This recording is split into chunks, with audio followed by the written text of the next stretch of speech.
Hey, what's going on, guys? We're back. Taylor Kyles, John Zannis, CLNS Media, here to talk about a um, relatively quiet second full day of free agency involving the Patriots. Couple moves, couple of, guys scheduled to visit, but there's no earth-shattering moves. There's nothing I think that, right now is imminent. But that kind of becomes the story is are people starting to get antsy here? And we'll kind of get your thoughts on it here. Listen to you guys in the chat, take some questions, and get your thoughts on kind of what you want to see the Patriots do right now. I do sense, Taylor, that there's a little bit of kind of like, what? Yeah. Can we do something? And again, warranted or not, I think that's what's going on, and we'll kind of get into it a little bit more as we kind of get into the show. Tell you guys right off the bat, as always, segments powered by FanDuel, our exclusive wagering partners here at the CLNS Media Network. Go to FanDuel.com/Boston. Take advantage of your offer. Bet 5, win 200. NCAA tournament going on right now. I know a lot of you are probably watching, have this on a second screen. We'll be watching throughout the weekend. Best spot to go kind of get in on that action. FanDuel.com/Boston gets you that kind of code, gives you an opportunity to get started and do some stuff. Make some decent money here on some bracket busting upsets. Has already been won, so it's been pretty fun to watch. So let's get into the free agency. And again, relatively quiet, Taylor, but we'll kind of get your thoughts on some of the things the Patriots did do. And one of them is, and where is it? Where is Robinson? They signed a running back to replace Harris. We think, and so kind of curious about your thoughts there. James Robinson, Jaguars, Jets. We know suffered a big injury a year ago, came back. Returned this year, wasn't 100% right. This is a guy who was pretty outstanding 2 years ago out of nowhere for the Jaguars. What does he bring? Oh, well, I actually just saw news that Van Ginkel, he visited the Patriots this morning. He is now headed to Vegas. So just an update on that. So first of all, with this kind of part of free agency where things have really slowed down real quick, I do want to say it's kind of a good thing because it usually means if there's somebody out there that you still want, they're going to come cheaper than they would have earlier. So it's kind of one of those wait and see things where it's not always bad when the Patriots are patient. But relative to James Robinson, I know a lot of people are skeptical about what he can actually produce because he went to the Jets and fell off the face of the earth. But after watching him on the Jets, it was pretty obvious there wasn't a lot of meat on the bone there for him. There were a ton of injuries on their offensive line, so he really struggled. Guy was getting hit at the line of scrimmage or behind the line of scrimmage pretty often and had to make magic just to get back. But when you saw him on the Jaguars, and this is coming off an Achilles tear, which takes at least a year for most people to actually be able to, just jog, run, whatever. Right. This guy came back and had multiple 30, 40-yard gains with the Jaguars. There was that one score I feel like everybody's seen against the Chargers where he had a big lane and he just took it to the house. I think that one was like 60 or 70 yards. So like Harris, he's got great contact balance, great vision. One of those guys who does his best when he's inside the tackles. He's got really good feet. He reacts well to defenders, and he reads the way things kind of play out really well to find daylight really efficiently. And Harris, what really I think reminds what a lot of people think of when they think of Harris, that Jets touchdown, it was 2 years ago, where he broke literally 1 million tackles on his way to the end zone. Not quite as much physicality, I think, but Robinson gives you a lot of that where, if a defensive back is trying to tackle him, they're almost always going to miss. I don't know how much of a receiving option he's going to be. He's not a super nuanced route runner at the NFL level, but he does have pretty soft hands. And again, because he's so physical and tough to bring down, he'll just run through DBs and be able to be like Harris, check it down, but he's probably going to get you a first. So second string back, you still want to see how he is a New England system. Again, the Achilles is important to notice or to note, but at the same time, he was great with the Jaguars and then just stopped being good like every Jets back did once Veritucca got hurt. And obviously Breece Hall suffered his injury. So potentially exciting move, but one of those wait and see kind of deals as well. But like, what is it? Where's the what I don't get, and I'm not questioning it, but it seems like, they Patriots, generally speaking, with the running back position, kind of view it as many other teams do now. Draft a couple guys, play out their rookie deals, let them sign elsewhere, unless they're specialist style backs who can come back in a pass catching role. Those are the ones you tend to see them retain, but again, not always. They let Vereen go to the Giants. James White obviously spent a career here. But James White was such a specialist that you're not going to mistake him for a 3-down back ever. So he really was. But anytime you see a back that might have early down value or 3-down value, and I'm not saying Harris is necessarily one of those guys, it's not something the Patriots are going to invest capital in, and I don't think there's anything wrong with that. What I don't get is, right at this point, there doesn't appear to be any market for Damian Harris, who was a nice complimentary back, and not complimentary, is a guy who could absolutely carry the load for you, and has.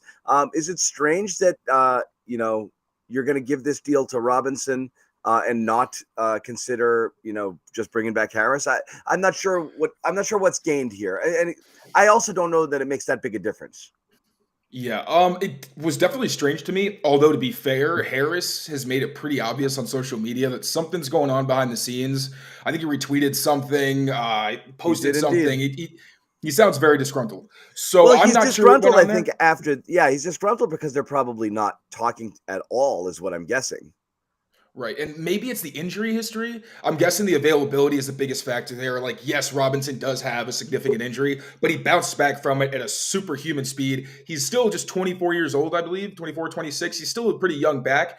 And he's more consistent in terms of he'll probably be available on game days for you more than Harris was, because he usually missed at least 5 games with some type of nagging injury. So I think that may be part of it. It is strange considering he seemed like a locker room leader, one of Mac Jones's best friends. In terms of keeping him around, if it could be affordable, I don't know why you wouldn't, even if he is injury prone. But again, the only thing about his game that I could see them not wanting to pay him for is the fact that his availability isn't very consistent. But even still, I thought it was a pretty strange move. Yeah, strange. It's strange. It wasn't,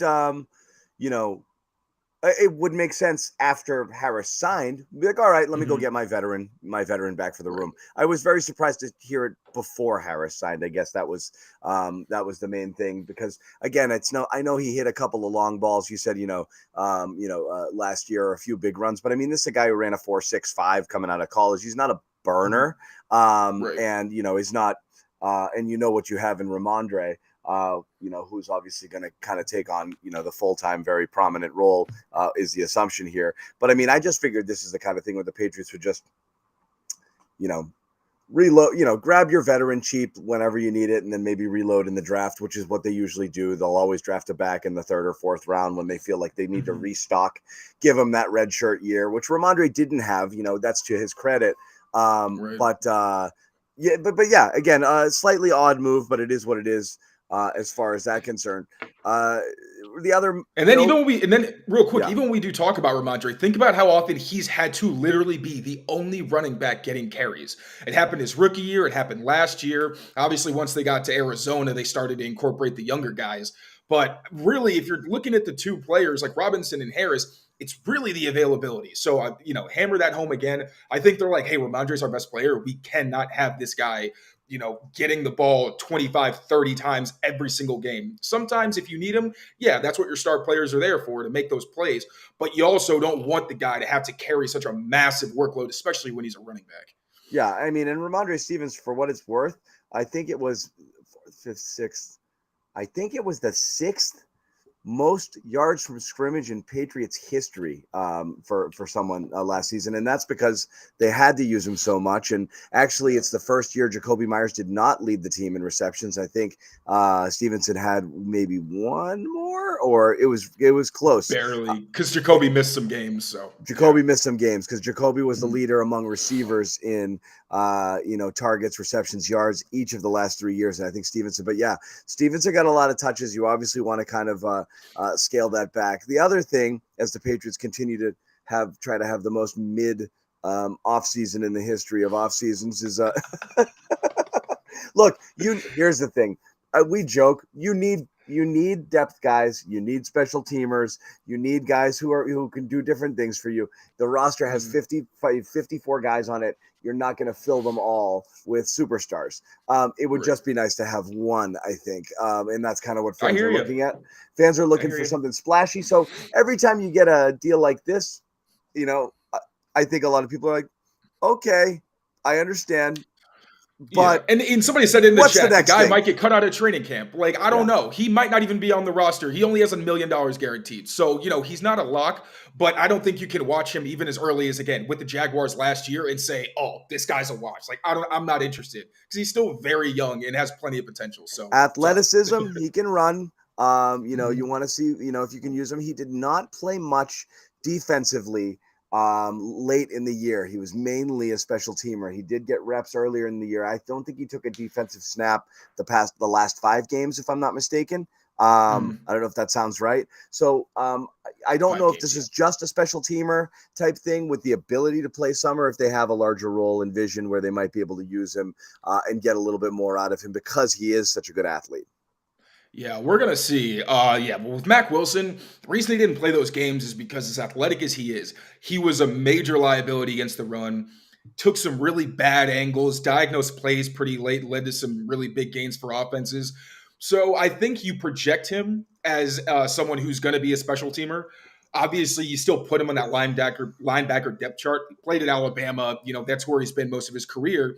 But you have to hope that in training camp, maybe something clicks or he feels more comfortable. Something happens where he's less of a liability on the field outside of just being someone who in really obvious pass situations is a spy against, the more athletic quarterbacks and kind of just a very niche role where you're really just using him as a raw bundle of athleticism rather than someone you trust in your scheme to execute, multiple things. If it's an early down where you don't know if it's run, pass, somebody throws over his head on play action or uses misdirection to just freeze him, and then there's a wide open hole. So we'll see about his defensive contributions, but special teams, he's one of their core guys. So in that sense, especially with how much they struggled last year, at least having some familiarity to know what happened wrong and what you can improve on, that's a bonus.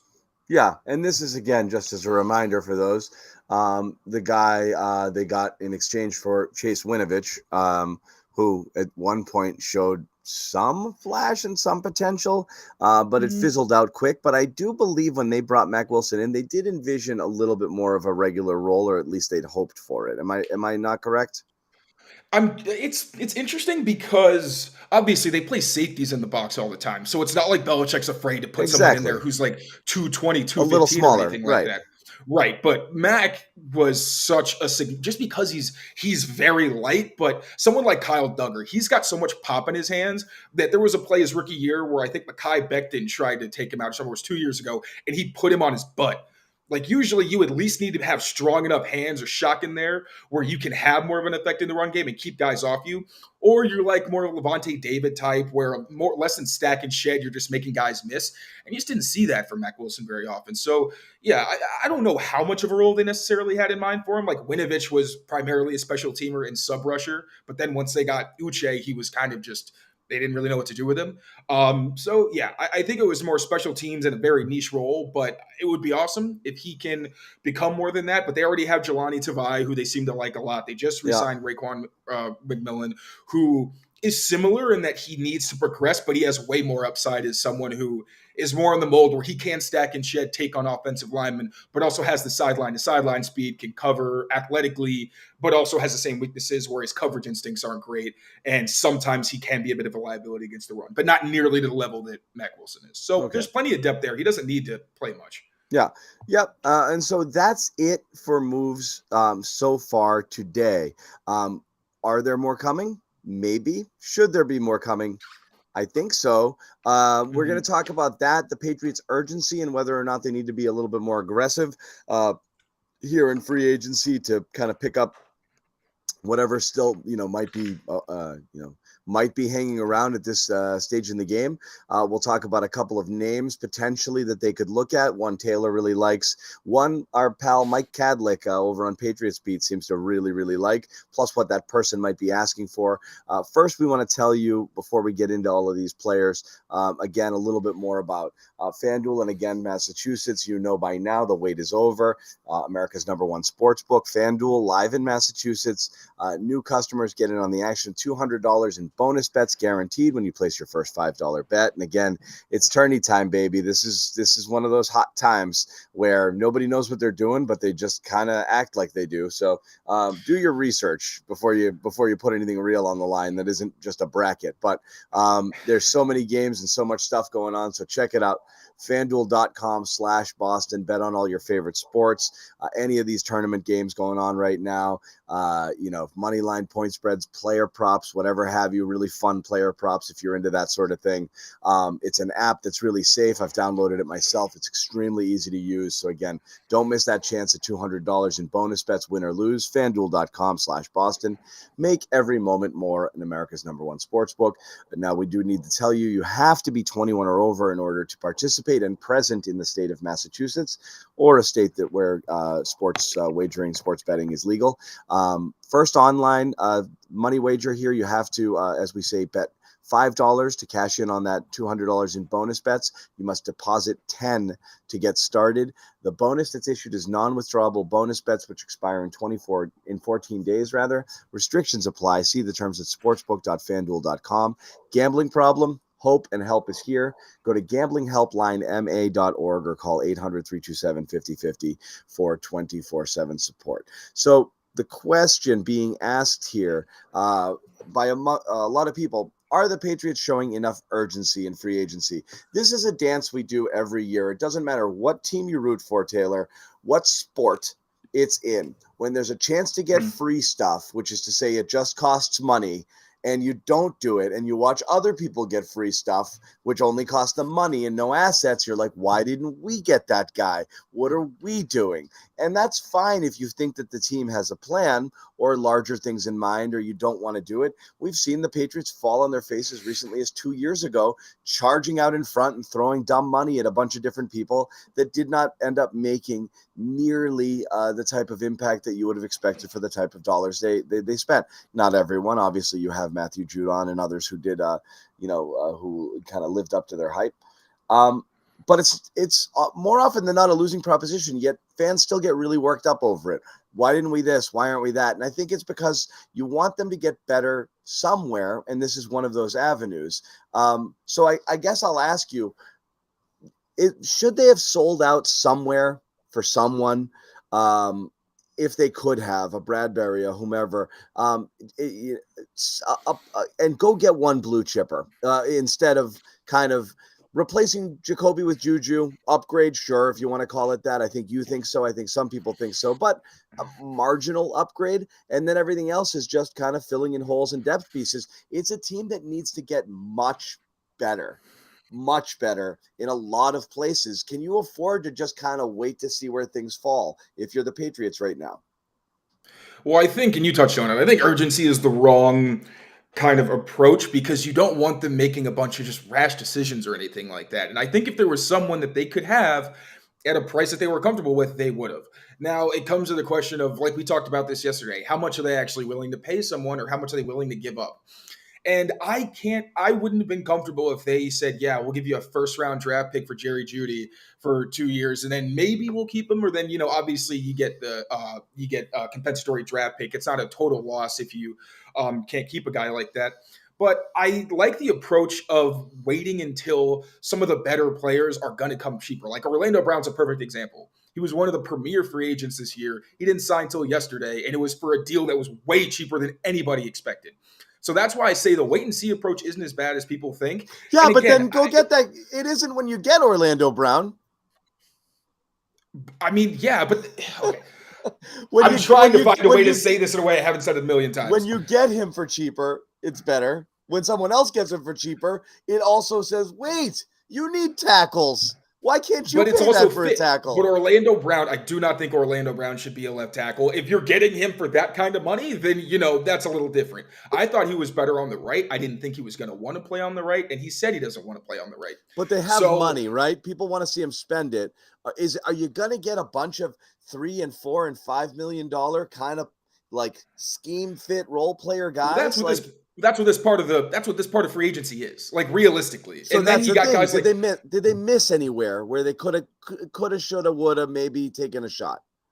I mean, I've been asking fans this. I said it on Twitter yesterday. Like, who did they miss out on, and do you think it's going to I kill don't their know season? that they did outside of maybe No. Bradbury, not miss out. But if you're going to talk, you want to lock. Here's the thing. If you have 3 positions, or maybe even 4, you've got to lock down, right? Tackle, receiver, your safety, cornerback. If you need that, don't you figure that like you can't do it.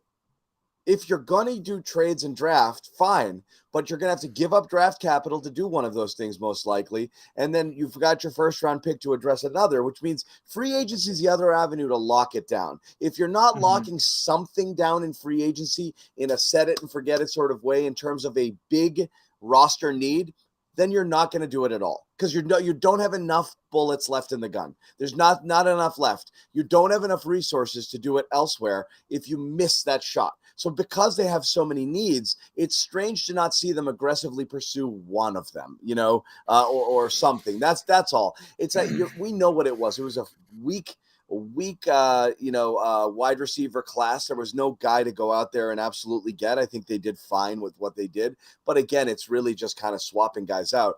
But they need something. So seeing a guy like Brown, whether you're not think he's a perfect fit, you need tackles. You need them, and instead you went and got a couple of mid guys, as you tweeted recently, or you saw the report. Looks like Reef's being played to come in and start, so do you want 2, 4, and $5 million guys, or just kind of draft a guy in the 5th round and pay somebody $15 million?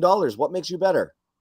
Well, it depends on the market. Like, think about it. The positions of need where they really are lacking. The free agency didn't have, like, safety, I think, may be the one position. It's kind of odd that they've been as quiet as they've been. Maybe they're just kind of wait and see what the contracts are. Maybe they think guys, aren't the best fit. Like, Jesse Bates made a lot of money. I don't think they wanted to pay him that, especially for the free safety role, as valuable as it is.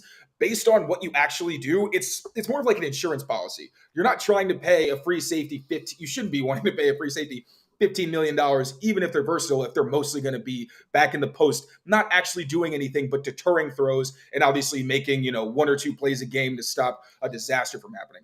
So look at wide receiver, look at tight end, and look at tackle. They did not have great markets in free agency, but where are there a lot of guys that would be really good fits for the roles that they need? The draft. So what you do is you solidify those positions with with proven players, right? But you have they're deep at all those positions in the draft where if they address it with their first 3 picks, they're fine. I genuinely think they can find starting caliber players, or at least someone who can rotate heavily enough, like if it's a defensive back, that their impact is still going to be felt and they'll be a significant factor in the season. So, you're saying they're signing all these like $5 million guys, and I know it's not going to move the needle, but Riley Reef gives you somebody who can play right tackle for you. Again, he's old, so I don't personally know if he can last an entire season, but his level of play last year shows you that he at least can be an option, and he's better than everybody else you have on the roster, right?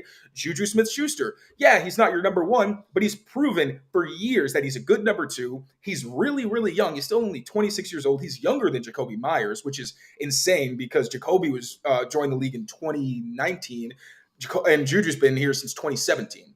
So you're getting guys where if you walk into the season, you say, we can still be productive. This person has a track record. If we can't get the player we want in the draft and maybe have to wait a little later and they become more of a rotational piece instead of a starter, that's what we do.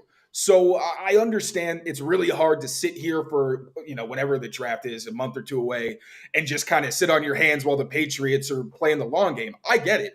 But they're making the moves that you need to make at this point in the offseason so you don't spend too much money on bad contracts or get players that aren't great fits like a Jonnu Smith or Nelson Aguilar, where you pay them pretty good contracts and everyone gets all excited, and then they can't produce at a consistent level, and then you have to get rid of them. I don't disagree with any of that.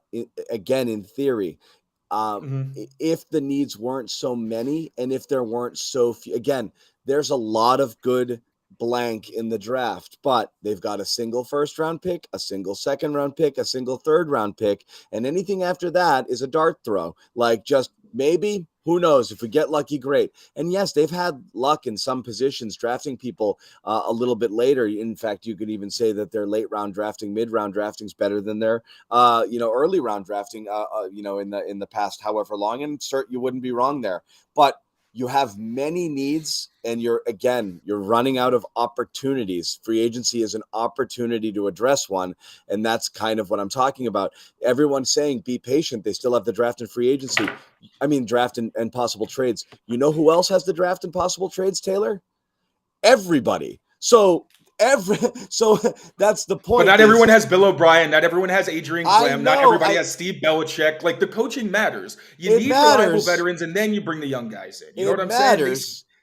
It matters. But again, sure, that the Patriots have always operated based off of a coaching advantage over other people, whether or not we think that it's as significant now as it was once upon a time. Again, Belichick is Belichick. I used to say, I think Belichick's worth 7 points every game in the spread. Mm-hmm. Home field is worth 3. Belichick's worth 7, So obviously you have the huge thing, but that's a given. Patriots fans bake in a coaching advantage into their assessment of the team, knowing that it still exists. You're still woefully short in terms of talent, and everyone else has the same opportunity to continue to improve, to trade, to draft, to move up in the draft, to grab players. Fortune favors the bold in some cases, and yes, you can sign bad contracts, but again, you're taking an approach of, you're taking the approach of here's the thing. I think they're taking an approach of a good team,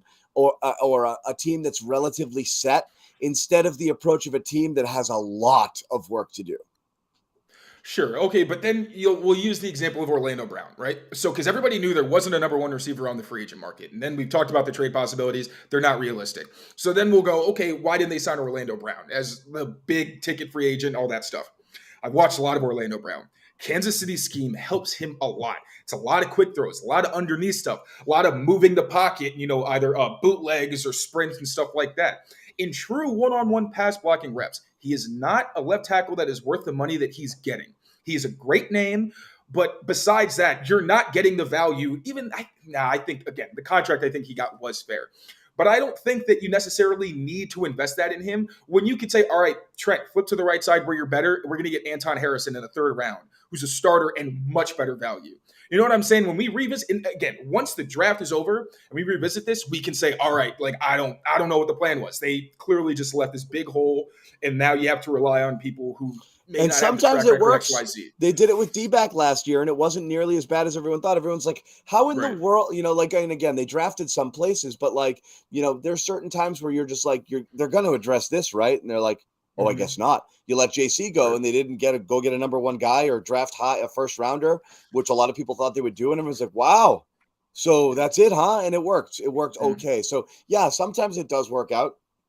Sometimes patient works out. I just feel like this is the type of approach you have with Tom Brady as your quarterback, and knowing that you can cover up a lot of your deficiencies instead of we got to friggin' do something big because we are chasing a lot of guys up there and we're not going to catch them. Mm-hmm. Otherwise, it feels like accepting your fate and just kind of riding it out, for the time being and kicking the can a little bit further down the road. So I'm not entirely sure. But if Bill Belichick was any other GM and he'd had the 3 years that the Patriots have had since Tom Brady's departure, he'd be GMing for his life right now, and he would have a different approach. I think that's fair. And I think 2021, I think that's fine. He should. 2020 was right. It's been tough circumstances. 2020 was COVID year. 2021, he has a almost completely brand new offense, and they weren't bad. They fizzled out towards the end, of course. But the egregious one where you're like, yeah, Belichick, you effed up. Like, I'm not giving you any slack, is the coaching situation last year. Like, that was all on Bill. He said it himself. I'm sure he takes that one to the face. But it also was a reason why I'm not so worried about how conservative he's been this far, because we saw how aggressive they were with coaching. They literally put out a statement for the first time ever saying they were searching for an offensive coordinator. Yeah, they didn't. Robert Kraft was here, and he was holding Bill's hand and saying, write this. and send it out, like whatever the reason. It doesn't matter if it came from the top, whatever the reason is. There is Kraft cares, and Belichick, I'm sure, wants to keep his job. They're close. They're plenty close. I'm sure they're in contact, and Bill is very aware that Kraft isn't happy because he said so publicly. So I understand that people think they're being conservative. They're not trying hard enough. I just think they're trying to find good values and not completely, waste assets when they could get them in other avenues for cheaper and not, you're going to have to deal with the backlash of people being like, oh, but, this is a rookie trying to start. But they have a bunch of number twos. But if you, again, think about it, they go spread. Yeah, they don't have a number one, but not every defense has multiple corners who are good one-on-one. Most only have one or two. You know what I'm saying? There's no doubt.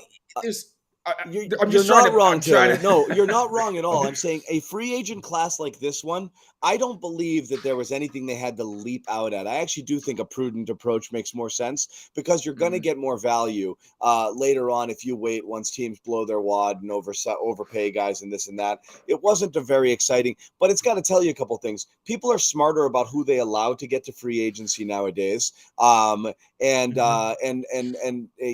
two is you put yourself in this position just based on the fact of, other decisions and personnel decisions that you've made. My only fear with them is not, this isn't they should have gone out and done this. It's that a lot needs to happen, and you want to make sure that it's not urgency, meaning go sign the first people. It's urgency, meaning we have to get much, much, much better versus we'll be fine if we just plug here and here, and then I'll coach the shit out of things, and so will Bill, and we'll be fine. Because that's been a philosophy in the past. Bill's like, get me guys who know what I'm talking about, and we'll just friggin' out. I'm 10 wins in my sleep, and he's normally right. 11 wins. 11-5 was a bad year. My fear with this team is, as you pointed out earlier, I think that the coaching debacle being as profound as it was last year almost gives them a little bit of a crutch to say, don't worry, so much of that was attributable to the coaching situation, which I messed up. Now that I fixed that, we'll be fine. And I don't know that they necessarily will be fine just based on players alone.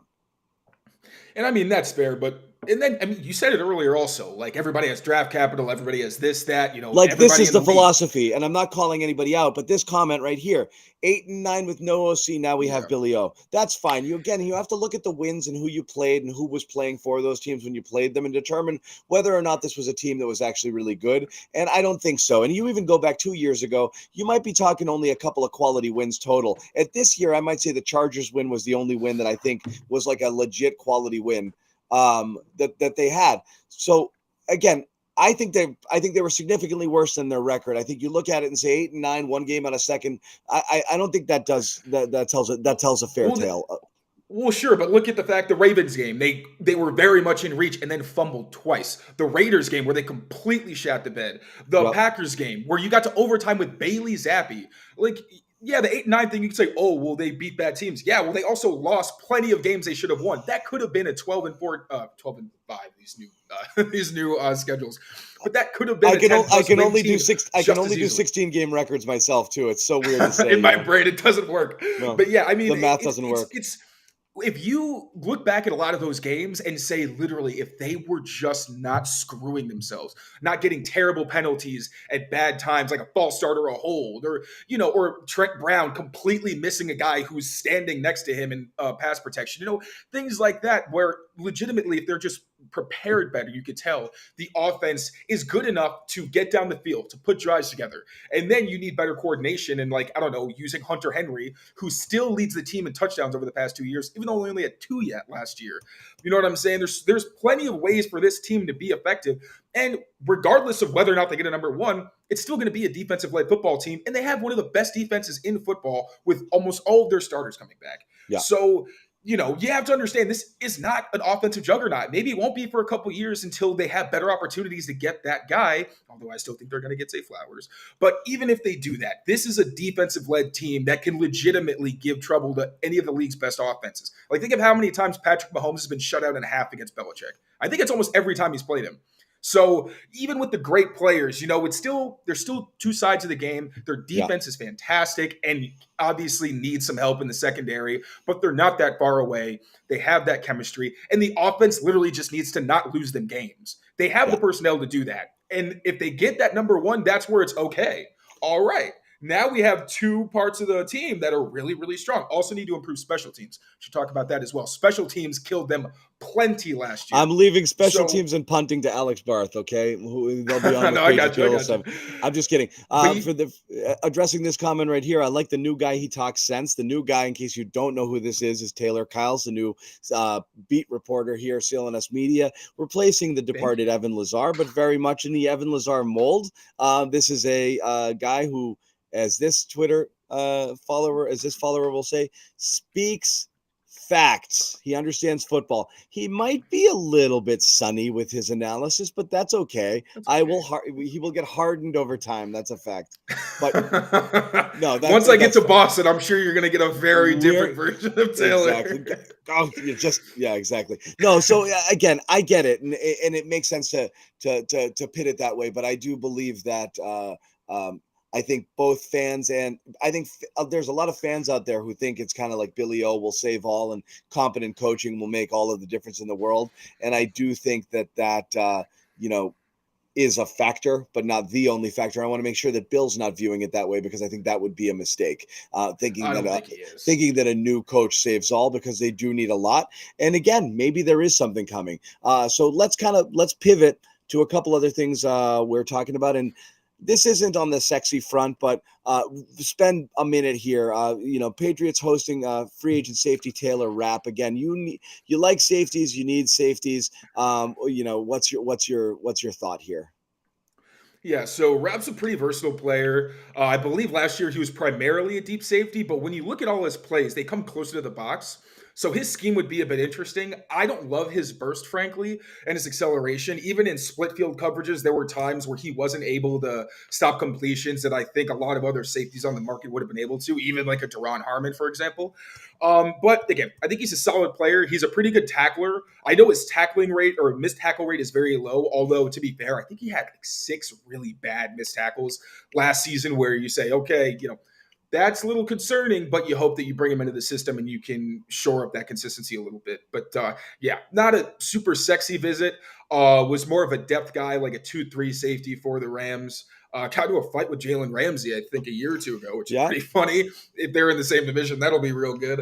But yeah, it wouldn't move the needle for Noodle. It wouldn't move the needle for me a ton, but they need the depth back there, and I'm sure that he would come pretty cheap, considering I don't think he's gotten much attention this far in free agency. No, not, and that's not always a good thing. Yeah, and safeties are going for pretty cheap right now, so who knows? Yeah, unless you're Jesse Bates. Now, again, you're talking about splashy. You're talking about need. As I was picking your brain earlier. I'm going to hit this one first. A name that's been brought up, Odell Beckham, still out there, is a name. I don't know if he's anywhere near the player he ever was, or he ever will be. But I still think you're buying high on the name there. I believe I saw a tweet from you, Taylor, which said a while back, of all the receivers out there, this is the one that does move the needle for you. Is that correct? Yeah, that would move the needle for you. And that was a list that included Juju on it. And you said, the only one of these names that moves the needle here of potentially obtainable receivers is Odell Beckham. And so he's out there, and then this first report comes in again, from ESPN. 15 to 20 is what he's looking for. And you know what? I'm also looking for 15 to 20, and I'm not going to get it. So we have that in common. But other than that, honestly, and what I do think he's going to get is he's going to get one of those fake 3-year, $39 million deals, which is really 1 in 13. And that'll be that. So I think he can be had probably for something like that.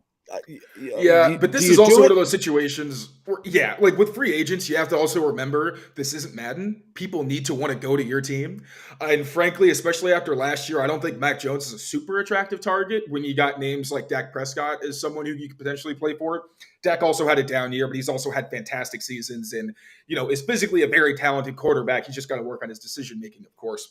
But the reason he moves the needle for me is I know that reports were saying in the workouts that he did, he's lost some of his explosion. The dude has been out of football and he's torn his ACL. I assume he's not going to be as explosive as he was, back in 2013 or whatever. So yeah, you're not going to get the same version. I'm sure he still has phenomenal ball skills. He's always been a great route runner. And the reason he was such a freak and like a Hall of Fame talent was that he combined track speed and he has two parents that were college athletes who are very physically gifted. So he combined crazy juice with fantastic route running, great hands. If you take the juice away, he's still a fantastic route runner, so he can separate. I'm sure he's probably still got a little something after the catch, even if he's not, that home run threat that he was. And people were saying his ball skills are still there. He's still making ridiculous catches. So that's why I think he's someone, and then even by name, defensive coordinators, unless you're a total jag, if you're someone like Odell Beckham Jr., then they're probably still going to throw in some brackets, just knowing that that's the guy that they want to be throwing to. And whether or not he's a home run hitter, he's still going to be able to make those plays. I don't think Juju's necessarily that person. Maybe in some red zone situations if the Patriots want to use him that way. But yeah, I think Odell Beckham is the only person who was on the list of available free agents. Even like Paris Campbell got signed today. I don't even think he would have necessarily been that guy either. If they can afford him, bring him in. But if he doesn't want to play with Mac Jones, then you got to eat that. And I feel like that's ultimately what it's going to come down to is where he goes and who his quarterback is. And obviously, if someone's willing to pay him as much as he can get on the market. Yeah. So, but he's out there. So again, short answer, maybe. Maybe if he wants to, I'm with it. Like if they want to throw him the bag, then yeah, sure. Like you said, if it's essentially a 1 year deal, yeah, see what he's got. Or maybe it's a 2. But yeah, what sized bag are you throwing at him? I don't want to say 15. Probably the 15 is not terrible. I wouldn't go in at 20. I'm not going past 15. But if it's like 15, I think he's probably going to get somewhere a little less, maybe like 14 and a half, somewhere along that range.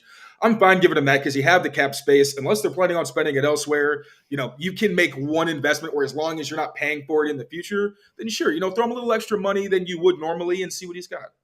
Yeah. Yeah.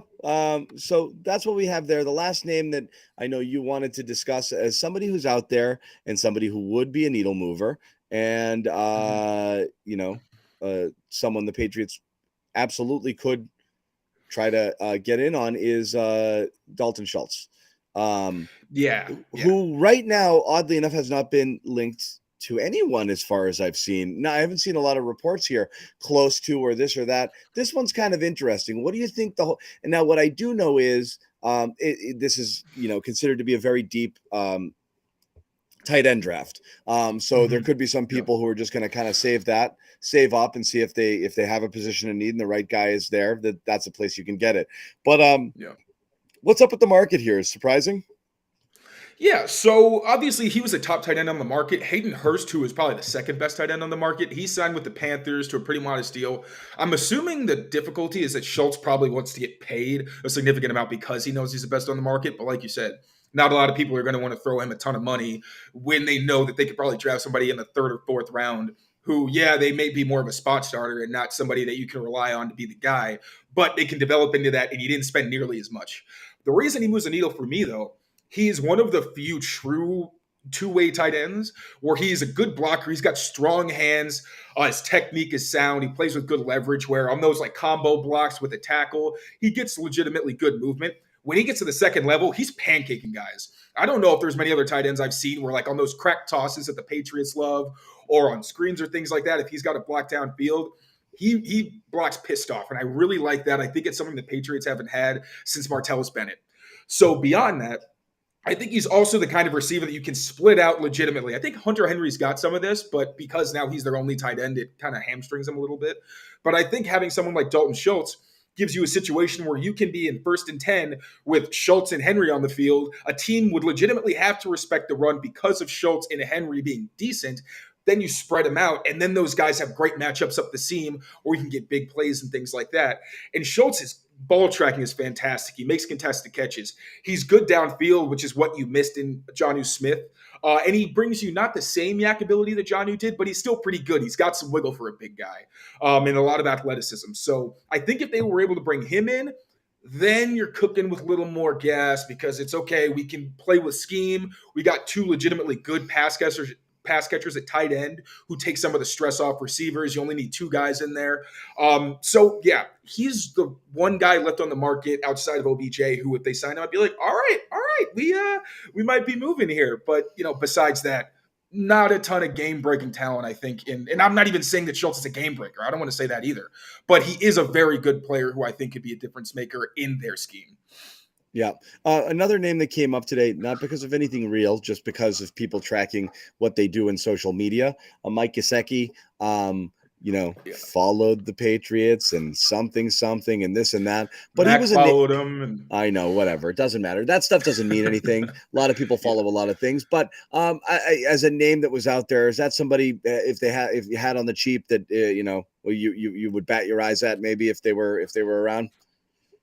Yes, but because the Dolphins just stopped using him as a pass catcher last year. They just kind of kept him in line. He's a guy who had some production for them, and then they just stopped using him. I mean, the amount of routes that he ran just did generally, like, he was just kind of put on ice.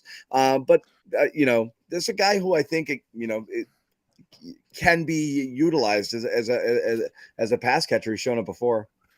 I mean, if you want to use him like Travis Kelce, and Belichick is okay with that, where you just give him the smallest blocking responsibilities possible, because I'm pretty sure he stated last year, once the Dolphins had that whole schematic shift where they wanted to look more like the Niners, he almost left. I think they tried to deal him because he wasn't playing, he wasn't running routes, he wasn't doing anything for them. Yeah. He does not like blocking, and that doesn't make him a good fit in New England, because if he's not a good blocker, then you can't really get the same matchups. Teams might end up just putting a corner on him, although still he is a matchup because he's got amazing ball skills and he's a huge target.